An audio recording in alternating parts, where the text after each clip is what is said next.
बर' बिमा गौतम दुलाराय बर' फरायसा आफादनिनो मोनसे सिस्टार अर्गेनाइजेशन आरो बे गौतमनि गेजेरजों दिनै गिबि खेबनि थाखाय जोबोद गोख्रों मोनसे हाबाफारि बेयाव रनसायनाय जादों आरो बे जाहैबाय जे मोनफ्रोमबो जिल्ला हेडक्वार्टार क'क्राझारनिफ्राय जागायनानै गासै बिटिआरआव आसामाव गुबुन गुबुन जिल्लायाव बड' मादार एस'सिएशननि गेजेरजों समाज बेरेखा जिखिनि हाबाफारिफोर दङ बिनि सांग्रांथि लाबोनाय आरो बेबायदि समाज बेरेखा हाबाफारियाव जिफोर जाथाय जालांबाय बिनि न्याय आरो जास्टिस नागिरनानै आरो बे जाथायफोरा जाहाथे इयुनाव आरो मालाबाबो जाया प्रशासन आरो सरकारनियाव स्ट्रंलि माने बेखौ होबथानायनि दाबि दैखांनानै दिनै बे रेलिखौ लानाय जादों। जोबोद मोजां मोनसे मेहेरगोनां ओंथिगोनां हाबाफारि आरो बे हाबाफारिखौ मिरु बड' मादार एस'सिएशन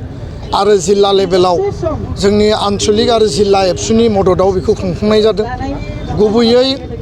जि ड्राग्सनि आरो जौ जुवानि बाथ्रा ड्राग्सआ दिनै समाजाव ओरैबायदि मोनसे भाइरास बायदि हाबनो हमदों जेराव जोंनि मोजां मोजां जेनेरेशना धंस जादों। मोजां मोजां जोंनि लाइमोन सेंग्रा सिख्ला जायफोरा स्कुल कलेजाव फरायबाय थादों बिथांमोननि जिउआव मिथि मोनस्लाबा सासे बे ड्राग्सनि जि मोनसे इम्पेक्ट आरो बे इम्पेक्टनि थाखाय दिनै रिहेबिलिटेसन सेन्टाराव थानो गोनां जादों। बेखौ स्ट्रंलि बन्द खालामनांगोन आरो बन्द खालामनायनि लामाया मोननैल'। मोनसेया जाबाय जोङो सांग्रां जानांगोन, बिनिफ्राय गोजानाव थानांगोन, बिमा बिफाया सांग्रां जानांगोन आरो सांग्रांथि लाबोनायनि हाबाखौ दिनै बड' मादार एस'सिएशना आवाज दैखांनानै पाब्लिकखौ गार्जेनफोरखौ एवार खालामनो नागिरदों आरो सरकारखौ जायफ्रा ड्राग पेडलार्स जायफ्रा ड्राग्सनि बेहा खालामो बा बेखौ दिबथिङो बिथांमोनखौ हमनांगौ, एरेस्ट खालामनांगौ आरो बन्द खालामनांगौ। दा बेखायनो जुवा गेलेनायनि गेजेरजों बेआइनि जौनि थासारिनि गेजेरजों गोबां माखासे इन्सिडेन्ट एक्सिडेन्ट जालांबाय, गोबां माखासे रेप केस जालांदों, गोबां माखासे बेबायदि मार्डार इन्सिडेन्ट जादों, गवालपारा इन्सिडेन्ट जादों, माने मासबाद इन्सिडेन्ट, धिं इन्सिडेन्ट, जि इन्सिडेन्टफ्रा समाजाव मालाबाबो माने जायगा मोननाङामोन आरो बे माने जि जिनाहारि बे जिनाहारिनि थाखाय जोंनि समाजाव गाज्रि इम्पेक्ट गोलैदों। जोंनि लाइमोन जायफोर हिन्जावसाफोर बिथांमोननि जिउआ धंस जादों। दा बेखायनो बेखौ होबथानायनि थाखाय दिनै बेयाव दाबि दैखांदों बे घटनाफोरा जाहाथे रिपिटेडलि उनाव मालाबाबो जानो मोना। गुबुन दिगा जाहैबाय जे मानसि लांखानाय प्रलबन होनानै दिनै उइमेन ट्राफिकिं माने बेयाव सब टारगेट खालामनाय जायो। दिनै बागान ओनसोलाव बर'नि गोग्लैसोनाय माखासे ओनसोलाव बा माने ट्राइबेलफोरनि माखासे डमिनेटेड ओनसोलफोराव माखासे चक्रफोरा माखासे ग्रुप्सफोरा माने मालाबा आइजोनि महर लानानै, मालाबा बिमानि महर लानानै, मालाबा सेंग्रानि महर लानानै थाखा फैसा साख्रि बाख्रि होगोन प्रलबन होनानै काश्मीर बायदियाव बर' दिनै लाइमोनफ्रा बे माने इलिगेल ट्राफिकिंनि गेजेरजों सहैदों। बेंगलर, दिल्ली, गुबुन गुबुन थावनियाव बे बिराद भेरि माच डेन्जारास आरो बेबायदि रुट बड'लेण्डनिफ्राय आसामनिफ्राय माने नोङो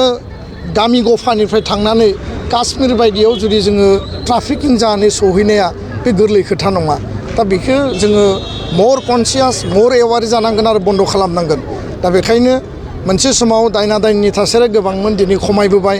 जोङो दिनै मेडिकेल साइन्सनि फारसे बांसिन सांग्रां जाबाय, थेवबो दाबो खना खनला दायना दायनिनि बिसासा दाबो दंबावो। दा बेखायनो समाज बेरेखा, आयेन बेरेखा हाबाफारि आरो समाजखौ गाज्रि खालामनाय जायखिजाया हाबाफारिखौ होबथानायानो बे एवारनेसनि गुबै थांखि आरो सरकारा माने स्ट्रं जानांगौ। चाइल्ड मेरेज बन्द खालामदों, खिन्थु चाइल्ड मेरेजआ दाबो खना खनला सोलिबाय थायो, जाबाय थायो आरो जों मिथिस्लाबा जासे